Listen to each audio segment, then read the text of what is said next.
جن کو ہے خط میں نبوت کی حفاظت کا جنون، قسم اللہ کی یہی لوگ ہے قسمت۔ بسم اللہ الرحمن الرحیم، الحمد للہ وحدہ والصلاة والسلام علی من لا نبی بعدہ، اما بعد فاعوذ باللہ من الشیطان الرجیم، بسم اللہ الرحمن الرحیم، والذین یؤمنون بما انزل الیک وما انزل من قبلک وبالآخرة هم یوقنون، اولئک علی ھدی من ربہم واولئک هم المفلحون۔ صدق اللہ العظیم۔ محترم ناظرین و سامعین، السلام علیکم ورحمۃ اللہ وبرکاتہ۔ تحفظ عقائد و ختم نبوت کے اس خصوصی پروگرام میں آپ تمام ہی ناظرین کا پرزور استقبال ہے۔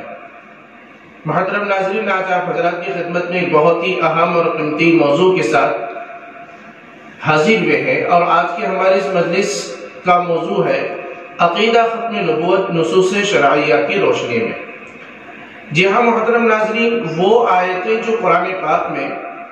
یا اسی طریقے سے وہ احادیث مبارکہ کے اندر پیارے آقا صلی اللہ علیہ وسلم کی آخری نبی ہونے کو ذکر کیا گیا ہے، مختصراً انداز میں وقتاً فوقتاً آپ حضرات کے سامنے ذکر کیا جائے گا۔ قبل اس کے کہ آج جو موضوع ہمارا اس موضوع پر ہم آئے، اگر آپ ہمارے چینل پر نئے ہیں اور اب تک آپ نے ہمارے چینل کو سبسکرائب نہیں کیا تو سبسکرائب کیجئے، لائک کیجئے، اور ثواب کی نیت سے آپس میں خوب شیئر کر ختم نبوت کی اس عظیم کام کو مضبوط بنانے میں آپ ہمارا ساتھ دیجئے۔ جزاکم اللہ خیر۔ محترم ناظرین، یہ بات حقیقت ہے کہ عقیدہ ختم نبوت اس بات کا محتاج نہیں ہے کہ اس تعلق سے دلائل کو پیش کیا جائے۔ آیات قرآنیہ، احادیث متواترہ، اقوال صحابہ اور اجماع امت، الغرض ہر طرح کی شرعی دلیل سے ختم نبوت یہ ثابت شدہ ہے۔ اس میں ذرہ برابر بھی شک و شبہ نہیں ہے، اور اگر کوئی اس میں ذرہ برابر بھی شک و شبہ کرے تو وہ دائرہ اسلام سے خارج ہے۔ عہد نبوت سے لے کر، یعنی پیارے آقا صلی اللہ علیہ وسلم کے زمانے سے لے کر آج تک تمام مسلمانوں کا اس بات پر اجتماع ہے، اس بات پر اجماع ہے، اور اس بات پر سارے مسلمان مجتمع ہیں، متحد ہیں کہ پیارے آقا حضرت محمد صلی اللہ علیہ وسلم ہی آخری نبی ہے، اور آپ کے بعد قیامت تک کوئی نبی نہ آئے گا اور نہ ہی کسی قسم کا نبی پیدا ہوگا۔ محترم ناظرین، تاریخ کی کتابوں میں یہ واقعہ موجود ہے کہ حضرت امام اعظم رحمۃ اللہ علیہ کے زمانے میں کسی شخص نے نبوت کا دعویٰ کیا، اور اس نے اپنی نبوت کو ثابت کرنے کے لیے مہلت چاہی، تو حضرت امام اعظم رحمۃ اللہ علیہ نے فتویٰ دیا کہ اگر کوئی شخص اس سے اپنی نبوت کو ثابت کرنے کے لیے دلیل طلب کرے تو وہ دلیل طلب کرنے والا شخص بھی مسلمان نہیں ہو سکتا۔ وجہ اس کی یہ ہے کہ وہ فرمان نبی صلی اللہ علیہ وسلم لا نبی بعدی کا منکر ہوگا۔ تو محترم ناظرین، یہ مسئلہ عقیدہ ختم نبوت ایسا ہے ہی نہیں کہ جس کے متعلق بحث کی جائے، لیکن مسلمہ پنجاب مرزا غلام احمد قادیانی کے عقل سے پیدل پیروکار من گھڑت باتیں اور ادھر ادھر کی باتیں کر وہ لوگ جو سادگی کے ساتھ اپنی زندگی گزارتے ہیں، جاہل ہے، دین سے دور ہے، انپڑھیت کے ساتھ اپنی زندگی گزارتے ہیں، ایسے لوگوں کو گمراہی کے راستے پر لانے کی پوری محنت اور کوشش کرتے ہیں،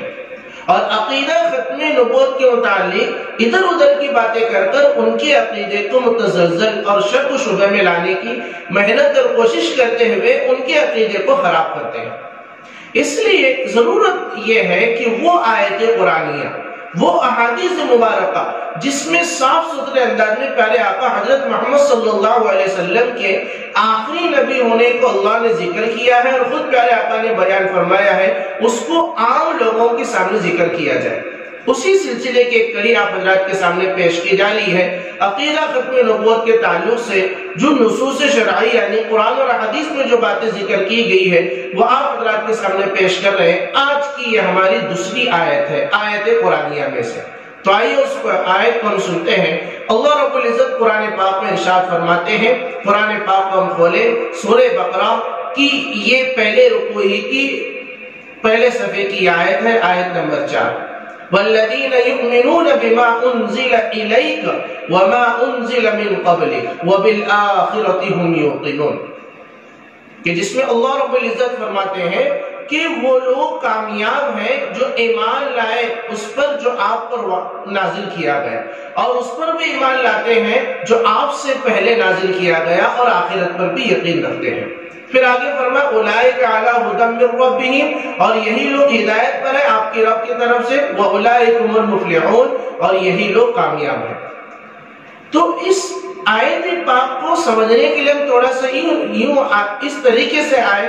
کہ یہ آیت قرآنیہ، قرآن پاک کی یہ آیت پہلی سورہ بقرہ کے پہلے ہی صفحے کے اوپر اللہ رب العزت نے اس کو ذکر کیا ہے۔ اس آیت پاک کے اندر اس پیغام کو ہمارے سامنے ذکر کیا گیا کہ انسان کی ہدایت اور کامیابی کے لیے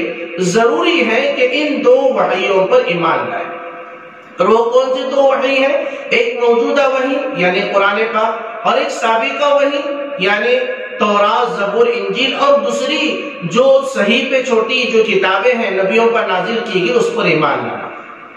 اگر ہم تھوڑا سا یہاں ذہن دوڑائیں، ذرہ برابر بھی اگر ہمارے اندر دین کی سمجھ بوجھ ہے، عقل مندی ہے، اور ہم سمجھدار ہیں، تو اس آیت پاک میں اگر ہم ذرہ بھی تھوڑا سوچیں گے تو ہمیں یہ بات روزے روشن کی طرح سمجھ میں آ جائیں گی کہ پیارے آقا حضرت محمد صلی اللہ علیہ وسلم کے بعد کوئی نبی ہے ہی نہیں۔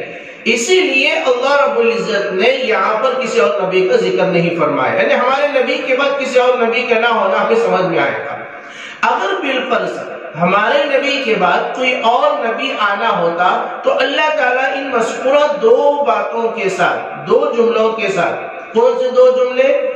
بما انزل الیک وما انزل من قبلک، الیک آپ کے اوپر یعنی ہمارے نبی پر جو قرآن نازل کیا گیا اس پر بھی ایمان لاتے ہیں، من قبلک اور آپ سے پہلے، من قبلک آپ سے پہلے جو کتابیں آسمانی تورات، زبور، انجیل اس پر بھی ایمان لاتے ہیں۔ ان دو جملوں کے ساتھ ما انزل الیک اور من قبلک کے ساتھ ساتھ ما انزل من بعدک کا بھی لفظ ذکر ہوتا اگر ہمارے نبی کے بعد کوئی اور نبی آنا ہوتا۔ اور اس کو اور آسان انداز میں وہ سمجھیں کہ پچھلی جو قومیں آئی ہیں ان قوموں میں ہمارے نبی صلی اللہ علیہ وسلم کا ذکر ہوتا اور ان سے کہا جاتا ہے کہ آخر میں نبی آنے والے ہیں، ان پر ایمان لانا ضروری ہے، اور اگر یہ تمہارے اپنی زندگی کے اندر آئے تو ان پر تمہارا ایمان لانا بے حد ضروری ہے، یہ ان سے وعدہ لیا جاتا ہے۔ لیکن ہمارے قرآن پاک کے اندر ہمارے نبی کے بعد کسی اور نبی کا ذکر نہ کرنا یہ اس بات کی دلیل ہے کہ ہمارے نبی صلی اللہ علیہ وسلم کے بعد کوئی نبی آنے والا نہیں ہے۔ اب اگر ہم قرآن پاک کا مطالعہ کریں پورے شوق اور جذبے کے ساتھ، اگر پورے دھیان کے ساتھ قرآن پاک کو ہم پڑھیں گے تو یہ ما انزل من بعدک کا لفظ ہمیں کہیں بھی نہیں ملے گا، احادیث میں بھی نہیں ملے گا اس طریقے کا مضمون۔ ہاں اگر ہم قرآن کا غور سے مطالعہ کریں گے تو یہ الفاظ اور اس طریقے کا مضمون ہمیں کئی مرتبہ قرآن پاک میں ملے گا کہ وما انزل من قبلک، من قبلک کا یہ مضمون ہمیں قرآن پاک میں تقریباً 31 مرتبہ ہمیں ذکر کیا ہوا ملے گا۔ تو محترم ناظرین اس سے بات سمجھ میں آئی کہ من قبلک کا لفظ ذکر فرما کر اللہ رب العزت نے اس بات کی طرف اشارہ کیا کہ آپ کے بعد کوئی نبی آنے والا نہیں ہے۔ اللہ سے ہم دعا کرتے ہیں کہ اللہ تعالیٰ عقیدہ ختم نبوت کو سمجھ کر اس کو دوسروں تک پہنچانے کی بھی اور لوگوں کو اس عقیدے کے خراب کرنے والے لوگوں سے بچانے کی بھی اللہ ہمیں توفیق، شوق اور جذبہ نصیب فرمائے، آمین یا رب العالمین۔ محترم ناظرین اجازت دیجیے پھر اسی طریقے کی آیت قرآنیہ کے ساتھ آپ حضرات کی خدمت میں حاضر ہوں گے۔ السلام علیکم ورحمۃ اللہ وبرکاتہ۔